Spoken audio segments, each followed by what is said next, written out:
Tuklasin ang ganda ng bayang sinilangan.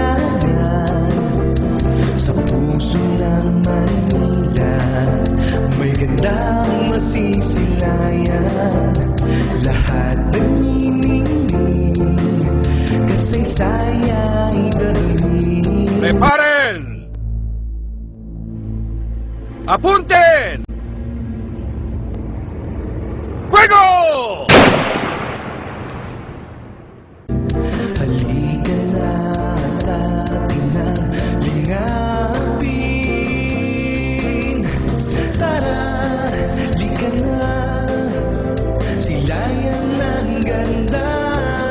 Tara na, halika na, tayo lang mamasyal sa Luneta.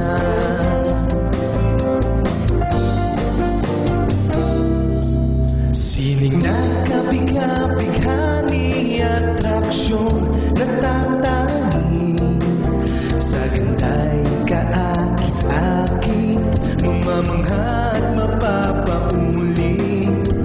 Lahat nagniningning, kasaysaya'y dadalhin. Halika na at atin ang lingapin. Tara, halika na, silayan ang ganda. Tara na, halika na, tayo lang mamasyal sa Luneta.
Paglabag daw sa batas ang pagtatayo sa Torre de Manila Condominium na nakasisira sa view ng Rizal Monument sa Maynila. Ayon po yan kay Senate Committee on Education, Arts and Culture Chair Pia Cayetano.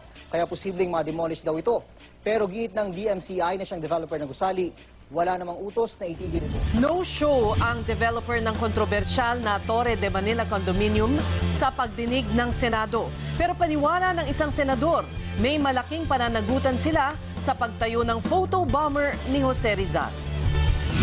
Samantala, tinawag ni Senador Pia Cayetano na builder in bad faith ang kumpanyang DMCI sa sinagawang hearing ng Senate Committee on Education, Arts and Culture ukol sa itinatayong Torre de Manila Condominium. Nangako rin ng Senado na gagawin ang lahat upang maipatigil ang konstruksyon ng condominium na umani ng batikos dahil sa nakakasira umano sa magandang tanawin ng monumento ni Dr. Jose Rizal sa Luneta Park. Samantala, iniimbestigahan na sa Senado ang tinatawag na photo bomber na isang 47-story condominium sa lungsod ng Maynila dahil sa landmark umano ang pina-photo bomb ng nasabing kondo.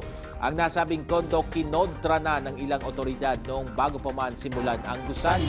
Hiniling ng isang grupo sa Korte Suprema na pigilan ang pagtatayo ng condominium sa likod ng bantayog ni Gat Jose Rizal sa Maynila. May paglabag daw kasi sa zoning ordinance at nakakasira rin sa view. Kaya nabansagan pa itong pambansang photobomb. I feel more convinced also now that I have more information that it appears to me that the DMCI was really a builder in bad faith. From the permit was only given by the zoning board in 2014.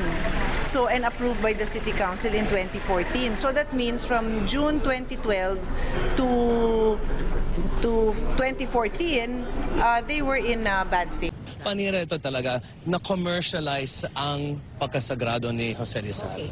Medyo nakakasira kasi ng view mo eh. Kasi historical yung place na to eh.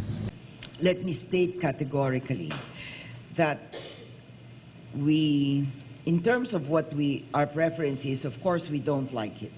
But as a government agency, we had to look for a legal basis, a legal leg to stand on, so that we could issue a forceful opinion.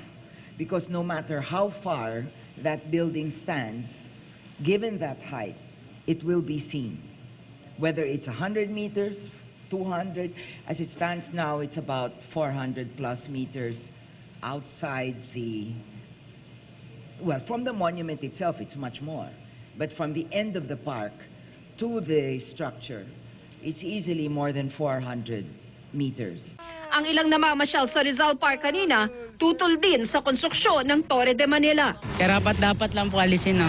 Parang nabababoy po tignan yung luneta. Nakakapangit po siya ng view kasi po nasisira po yung picture ni Rizal. Yung building sa likod ba, parang abala sa amin patignan eh. Dapat yung matanggal nga yan eh. Pakiusap namin kay Mayor Joseph Estrada na sana dinggin niya yung lumalakas na sentimiento ng publiko. Hindi lang nabubuhay ang tao sa tinapay. Kailangan din niya ng dangal.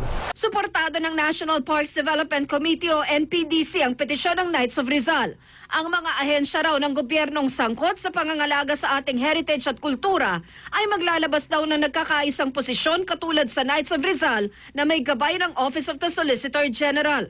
Para sa tagapangasiwa ng Luneta, dapat ma-demolish na ang Torre de Manila. I'd like to ask what we can do at this particular time to suspend or stop further construction of Torre de Manila. I would highly suggest that you meet with the Solicitor General as soon as possible.